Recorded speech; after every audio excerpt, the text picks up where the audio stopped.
мечтали об этом, мы шли к этому, но в момент, когда нас объявили чемпионами, это непередаваемые эмоции.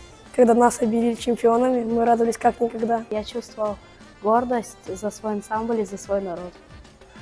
При подготовке на чемпионат мы часто с детьми говорили о том, что мы представляем свой народ, мы представляем свою культуру, свою республику.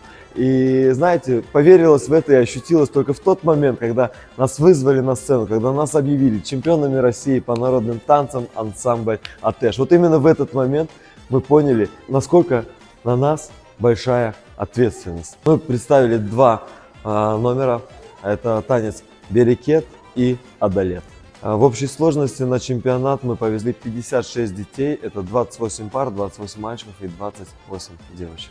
Мы переживали, потому что на нас была большая ответственность. Мы представляли свой народ. Это был для нас большой опыт. Мы добились своих целей, к которым шли.